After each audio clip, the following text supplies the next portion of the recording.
గా ఈనాడు మీ సమస్యల్ని చిత్ర పరిశ్రమ యొక్క అభివృద్ధిని దృష్టిలో పెట్టుకొని ఈ ఆత్మీయ సమ్మేళనాన్ని ఏర్పాటు చేసి సినీ ప్రముఖులు, నిర్మాతలు, డైరెక్టర్లు, సినీ కార్మిక సంఘాల నాయకులు, సినిమాకే ప్రాణప్రదమైన, సినిమాకి సజీవ ప్రాణం పోస్తున్న వేలాది మంది కార్మికులు ఈనాడు వర్షంతోనే విజయం సాధించారు. మీ పట్టుదలను పరీక్షించడానికి, మీ కార్యక్రమాన్ని వీక్షించడానికి వర్ణ దేవుడు ప్రయత్నం చేసినా వర్ణ దేవుడి ముందు మీరు నిటారుగా నిలబడి ఈనాడు ఈ కార్యక్రమాన్ని నిర్వహించి ఈ కార్యక్రమాన్ని విజయవంతం చేసినందుకు కార్మిక సోదరులందరికీ మనస్ఫూర్తిగా అభినందనలు, కృతజ్ఞతలు తెలియజేస్తున్న మిత్రులారా,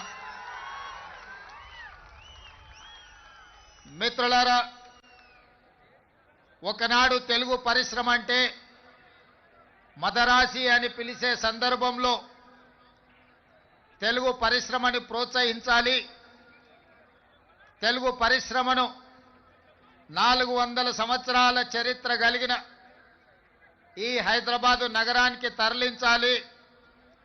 మిమ్మల్ని అందరినీ హక్కును చేర్చుకొని గుండెల్లో పెట్టి చూసుకోవాలని ఆనాటి ముఖ్యమంత్రి డాక్టర్ మర్రి చెన్నారెడ్డి గారు తీవ్రమైన కృషి చేసి ఆనాటి సినిమా దిగ్గజాలైన అన్న నందమూరి తారక రామారావు గారిని, అక్కినేని నాగేశ్వరరావు గారిని, నటశేఖర కృష్ణను, దర్శకేంద్రుడైన రాఘవేంద్రరావు గారిని, దాసరి నారాయణరావు గారిని, కార్మికులకు కన్న తండ్రిగా మీ సమస్యల్ని పరిష్కరించే దాసరి నారాయణరావు గారిని లాంటి వాళ్ళని అందరినీ ఆనాడు ప్రభుత్వం సంప్రదించి హైదరాబాదు నగరానికి తరలి రావడానికి వారు ప్రయత్నం చేశారు. కొద్ది కొద్దిగా హైదరాబాదు నగరానికి తరలి వస్తున్నప్పుడు ఫిలిం నగర్ ప్రాంతాన్ని మీకు కేటాయించడమే కాదు, ఆనాడు పెద్దలకు స్థలాన్ని కేటాయించి పెద్దలందరికీ కొంత సౌలభ్యాన్ని కల్పించిన సందర్భంలో డాక్టర్ ప్రభాకర్ రెడ్డి గారు కార్మికుల యొక్క ఆత్మబంధు,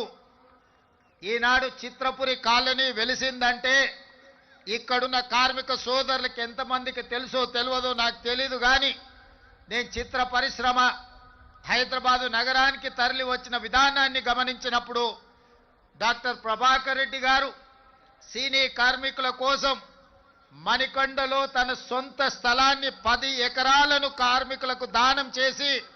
కార్మిక సోదరులను ఆదుకోవడానికి తన కష్టార్జితమైన 10 ఎకరాల భూమిని డాక్టర్ ప్రభాకర్ రెడ్డి గారు కార్మికుల కోసం ఇవ్వడం జరిగింది. ఆ తర్వాత అంజయ్య గారు, అదేవిధంగా కోట్ల విజయభాస్కర్ రెడ్డి గారు చిత్రపురి కాలనీ కోసం 67 ఎకరాల స్థలాన్ని కేటాయించి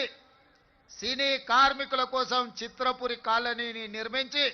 ఈనాడు చిత్రపురి కాలనీకి ప్రపంచ స్థాయిలో గుర్తింపు రావడానికి ఆనాడు ఈ పెద్దలందరూ కృషి చేసిరు. ఇదే కాదు, ఈనాడు ప్రపంచ స్థాయి సినిమాలను నిర్మిస్తున్న ఈనాడు వేదికలైన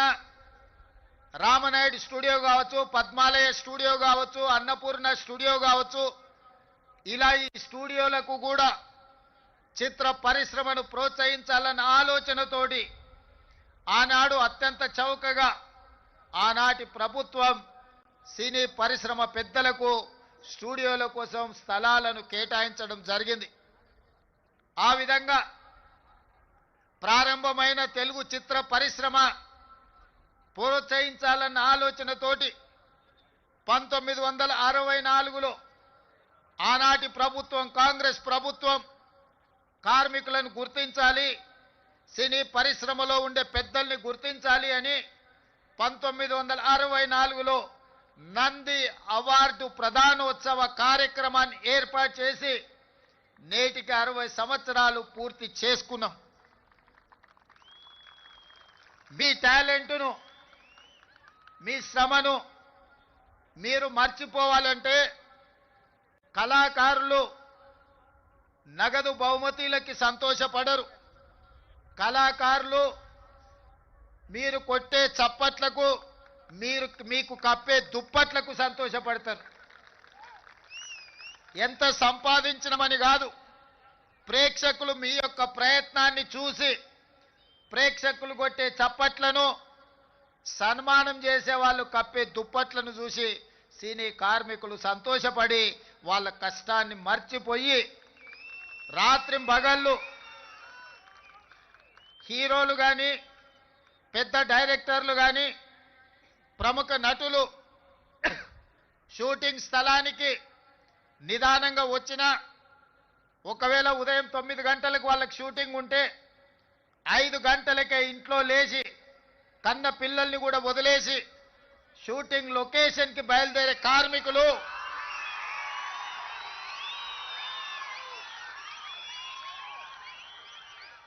తెల్లవారక ముందే, కోడి కూయక ముందే కన్న పిల్లల్ని చూసుకున్నా చూసుకోకపోయినా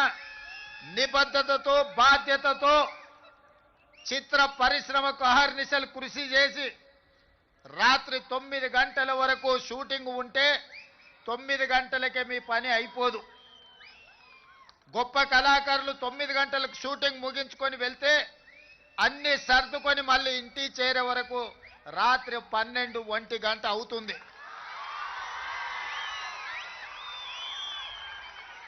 నాకు తెలిసి కొంతమంది తల్లిదండ్రులు వాళ్ళ పిల్లలు బాల్య వ్యవస్థలో ఉన్నప్పుడు తండ్రులను ఒకసారి గుర్తుపట్టని పరిస్థితులు, వాళ్ళు మేల్కొన్నప్పుడు మీరు పనిలో ఉంటారు,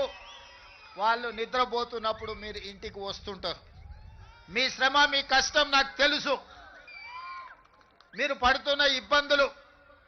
ఈరోజు నాకు హోదా ఉండొచ్చు, దేవుడు గొప్ప అవకాశం ఇచ్చుండొచ్చు ముఖ్యమంత్రిగా, కానీ కార్మికుల యొక్క కష్టాలు తెలవనంతగా అధికారం నా కళ్ళు మూసుకుపోలేదు. అధికారంతో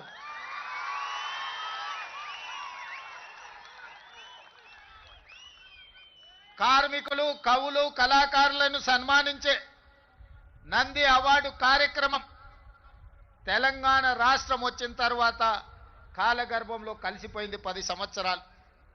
మళ్ళీ రెండవ తెలంగాణ రాష్ట్ర ముఖ్యమంత్రిగా నేను బాధ్యతలు చేపట్టిన తర్వాత మీతో ఒక సత్సంబంధాలు ఏర్పరచుకోవాలి, మీ సమస్యల్ని తెలుసుకోవాలని మిత్రుడు నిర్మాత దిల్ రాజు గారిని ఫిలిం డెవలప్మెంట్ కార్పొరేషన్ చైర్మన్ గా, తను కూడా గ్రామీణ ప్రాంతం నుంచి కష్టపడి పైకి వచ్చినవాడు, కార్మికుల కష్టాలు తెలుసుకొని రాష్ట్ర ప్రభుత్వానికి వారధిగా ప్రయత్నం చేస్తాడు, వారధిగా ఉంటాడు అని వారిని నియమించడం జరిగింది.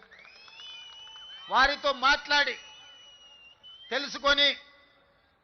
ఆగిపోయిన నంది అవార్డుల కార్యక్రమాన్ని కార్మికులకు, కళాకారులకు ప్రజా యుద్ధ నౌక తండాలలో, గూడాలలో, మారుమూల పల్లెల్లో ఉండే పేదల కోసం జీవితం సర్వం త్యాగం చేసిన గద్దర్ అన్న పేరు మీద గద్దర్ ఫిలిం ఫేర్ అవార్డ్స్ ని ఒక కళాకారుడి పేరు పెట్టి, ఒక పోరాట యోధుడు, ఒక విప్లవకారుడి పేరు పెట్టి 10 సంవత్సరాలు ఆగిపోయిన గద్దర్ ఫిల్మ్ అవార్డ్స్ ని గొప్పగా నిర్వహించడం ద్వారా ఈ దేశంలోనే పరిశ్రమకు ఆదర్శంగా నిలబడే ప్రయత్నం చేసినాం. మిత్రులారా, ఆనాడు మీ శ్రమతో నంది అవార్డులు సాధించడమే గొప్ప అనుకున్నాం. కానీ మీ శ్రమ వల్ల హైదరాబాద్ నగరంలో విస్తరించిన తెలుగు సినీ పరిశ్రమ నంది అవార్డులు కాదు, ప్రపంచంలోనే గొప్ప అవార్డైన ఆస్కార్ అవార్డులకి ఈరోజు